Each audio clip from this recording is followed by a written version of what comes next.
Welcome to come back my channel. It's name is DK production. भरपूर दिवस झाले मंडळी आपला व्हिडिओ काय पडू शकला, त्याच्या मागचं कारण पण खूप मोठं होतं. आता ते कारण सांगायला म्हणलं तर व्हिडिओ खूप मोठा होणार, त्यासाठी मी डायरेक्ट मुद्द्यावर येतो. तुम्ही मागं बघू शकता आमचा मित्र, म्हणजेच त्याला आम्ही पीके म्हणतो. पीके म्हणजे परसराम केवजी खिल्लारी. हे आमचे वडील, आमचे बाबा, आमचे आजोबा आणि हे त्याचे बाजूला बसलेले मित्र. बाबू तुमचं नाव सांगा. कुंडलिक. पूर्ण नाव सांगा. कुंडलिक मल्हारी मानमोठे. कुंडलिक मल्हारी मानमोठे. आणि दुसऱ्या एक तुमच्या हयात झालेल्या मित्राचं नाव सांगा. दशरथ नारायण मानमोठे. दशरथ नारायण मानमोठे. मागा एका व्हिडिओमध्ये मी तुम्हाला दाखवलं होतं 1944 ला जन्म झालेला, म्हणजे पळापळीचा काळ, म्हणजे 1947 ला आपला भारत स्वतंत्र झाला त्याच्या अगोदरची ही जुनं खोड असं म्हणलं जाते. एक तुम्हाला व्हिडिओ पण त्या पद्धतीला दाखवला होता. ते आज रोजी यायच्या सोबत नाहीत म्हणून एक शोकांतिका एक त्याची बाळगल्यासारखी आहे. आणि दुसरी गोष्ट महत्वाची म्हणजे आज रोजी आमचे वडील, आमच्या बापू झालं पीके म्हणजेच परसराम केवजी खिल्लारी, आणि हे बापू हे जुने यार, जुने मित्र. आणि याच्यातला एक मित्र नाही म्हणून आता हे वाटण जात होते, म्हणून याच्या झाडाखाली आमचे बापा बसलेले होते, आमचे बापू बसलेले होते, म्हणून ते बोलवले. आणि त्याचं एक हितगुज एकमेकाचं ते वाटण जाताना घेत असतात. आम्हाला एक त्याचा एक मित्रतोपणा, फ्रेंड जे काय म्हणतात ना, बने चाहे दुश्मन जमाना हमारा, सलामत रहे दोस्ताना हमारा, या पद्धतीतला याचा दोस्ताना आहे. आणि याच्या दोस्ताना खूप वर्षकाळ टिकला. असाच दोस्ताना टिकत राहू असंच आम्हाला म्हणायचंय. तत्पूर्वी आपण याच्या आयुष्यातला एखादा असा क्षण की त्याच्या दोघांच्या आयुष्यात एक आठवण म्हणून असलेला क्षण आपण आता ऐकू. बापू काय वाटतं तुमच्या दोघांमधला एखादा क्षण काय आठवते का, सांगू शकता का?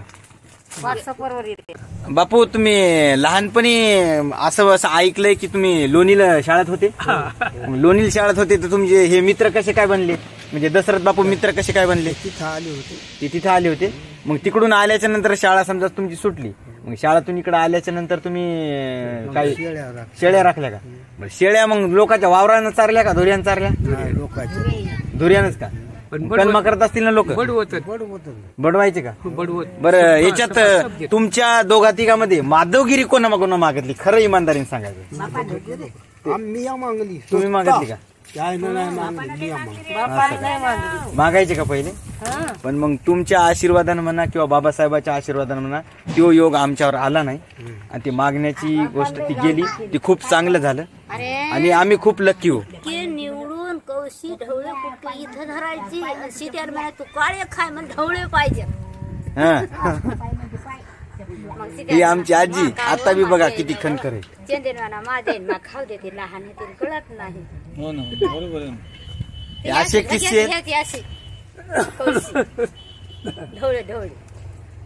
भूक काय असते, कुटक्यासाठी लढायची, घाण काय असते, गरिबी काय असते, हे यायच्या शब्दात किंवा यायच्या जवळ बसल्याशिवाय माणसाला समजत नाही.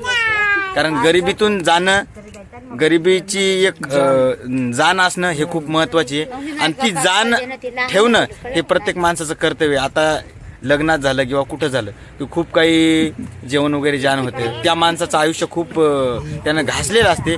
असं खरंच जाण करायला नाही पाहिजे.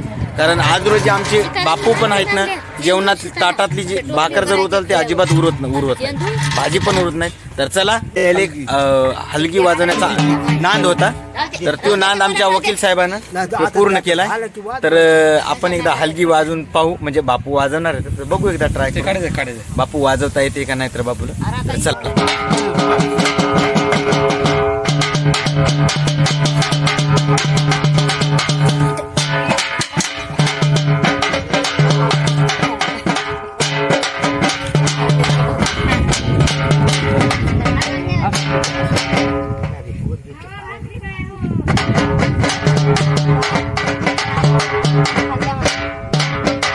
बापूचं चांगलंच वय झालं, जवळपास 85 जवळपासच्या दरम्यान बापूचं वय असेल.